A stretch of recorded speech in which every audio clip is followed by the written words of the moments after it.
Counting underway in Narangan city polls as voting ends peacefully amid EVM difficulties for many. US sanctions on RAB not punishment, rather a warning, US envoy tells Bangladesh minister. ARSA commander's brother arrested in Ukia, Cox's Bazar, says APBN commander.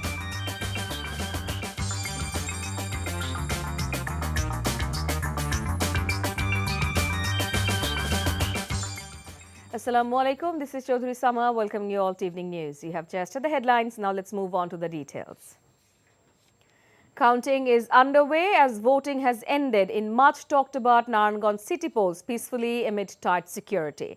No untoward situation or clash was reported in any polling centre. The voting started at 8 am in 27 wards of the city and continued till 4 pm without any break. For the first time, electronic voting machines have been used at every polling centre across Narangan to serve the city's 500,000 registered voters. Many voters face difficulties while using the EVMs in few polling centres. Meanwhile, out of 192 polling centres, the results of 54 centres have been published. Awami League's candidate Selina Hayat Ivy is leading the latest results with 10,000 vote margin than independent candidate Taimur Alam Khondokar. If Ivy wins the election, she will be the first to become mayor of the third time in a row. On the other hand, the victory of Taimur might create more space for the opposition parties to raise questions about the acceptance of the ruling party. Prime Minister Sheikh Hasina has said there is no manga in Rangpur after ruling Awami League came to power, as the division is now food surplus area with employment opportunities. The Premier said this while virtually inaugurating the newly constructed Rangpur Divisional Headquarters building. She said the government wants to build a developed, prosperous nation imbued with modern and technological knowledge. She mentioned that due to the pragmatic and time-befitting steps of the government, the country has advanced over the last 12 years. Sheikh Hasina said her government's aim is that Bangladesh will no longer see hunger and famine. গ্রামের মানুষ গ্রামে বসবাস করবে কিন্তু নাগরিক সুবিধা সব পাবে এবং সেই জন্য আমরা সিদ্ধান্ত নিয়েছি যে আমার গ্রাম আমার শহর অর্থাৎ আমার গ্রামটাই একটা শহরে রূপান্তর হবে কিন্তু গ্রামের সুন্দর পরিবেশটাও থাকবে কিন্তু সেইটা শহরের সমস্ত সুবিধা গ্রামে বসে মানুষ ভোগ করবে মানুষকে আর ছুটাছুটি করতে হবে না কর্মসংস্থানের ব্যবস্থা হবে সেদিকে লক্ষ্য রেখে আমাদের উন্নয়ন কর্মসূচি এই কর্মসূচিগুলি যথাযথভাবে বাস্তবায়ন করার জন্য সবাইকে আমরা অনুরোধ জানাচ্ছি US sanctions on RAB and 7 of its current and former officials were not meant to punish Bangladesh but to warn against the violation of human rights. Agriculture Minister Dr. Abdul Razzaq said this today following a meeting with US Ambassador to Bangladesh Earl Miller.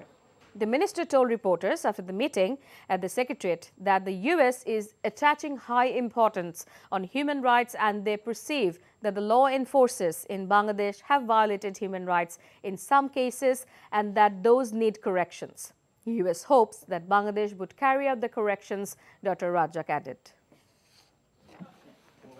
সে বারবারই একটি কথা বলেছে যে আমরা মনে করি বাংলাদেশ এই অর্থনৈতিক উন্নয়নে খুব ভালো করছে কিন্তু কিছু কিছু ক্ষেত্রে বলেছে হিউম্যান রাইটস ভায়োলেশন হয়েছে আমরা মনে করি এবং সেগুলো ভবিষ্যতে যাতে না হয় সংশোধন হয় যাতে এই ধরনের হিউম্যান রাইটস ভায়োলেশন ভবিষ্যতে না হয় এবং বাংলাদেশ এগুলোকে কারেক্ট করে সংশোধন করে সেটা আমরা চাচ্ছি এটা বাংলাদেশকে কোনো পানিশমেন্ট দেওয়ার জন্য না Members of the Armed Police Battalion have arrested a man during a drive conducted at Ukia of Cox's Bazar to rescue an abducted Rohingya. The arrestee Shah Ali is said to be the brother of Ataullah, commander of Arakan Rohingya Salvation Army, ARSA. He was arrested from Modhurchara refugee camp at Ukia Sunday morning. The APBN 14 commander SP Naimul Haq said a Rohingya was kidnapped by miscreants on Saturday. APBN members conducted a drive and rescued the abducted man today.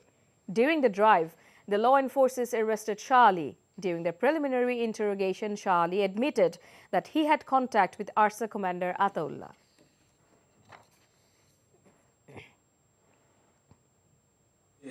গোয়েন্দা তথ্য ছিল যে উক্ত এলাকায় কিছু দুষ্কৃতিকারী অবস্থান নিয়েছে এবং রোহিঙ্গা ক্যাম্পে তারা বড় ধরনের অঘটন ঘটানোর পরিকল্পনা করেছে এর ভিত্তিতে আমরা ড্রোন দিয়ে প্রথমে অভিযান পরিচালনা করে তাদের অবস্থানটা আইডেন্টিফাই করে পরবর্তীতে আমরা বড় ধরনের অভিযান পরিচালনা করে শাহীকে আমরা গ্রেফতার করি।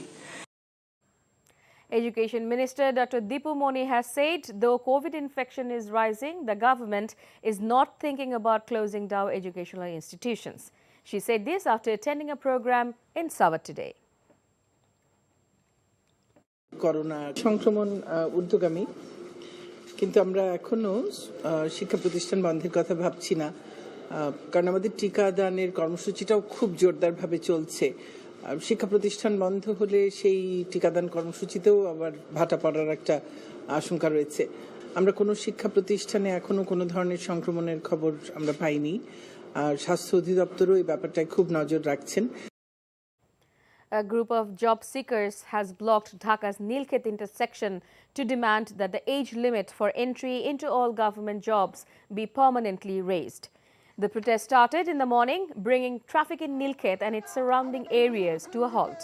Their demands include steps to end corruption and fraud in the recruitment process, the publication of the marks obtained by candidates in the test results, and a maximum fee of Taka 100 for job applications.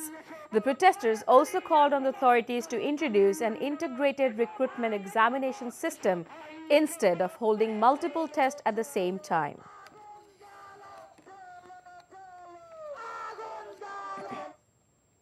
Agitating students of Shah Jalal University in Sylhet are protesting for the fourth consecutive day, demanding the immediate resignation of the Provost Committee and removal of Provost Assistant Professor Zafrin Ahmed. The students blocked the main entrance of the university on Sunday morning in protest of an alleged attack by ruling party student wing Chhatra League activists on protesters. Meanwhile, at 3 p.m., the agitating students have confined Vice Chancellor Fariduddin Ahmed in the IICT building. All campus buses are being prevented from entering or leaving the university. Meanwhile, several policemen have been deployed there.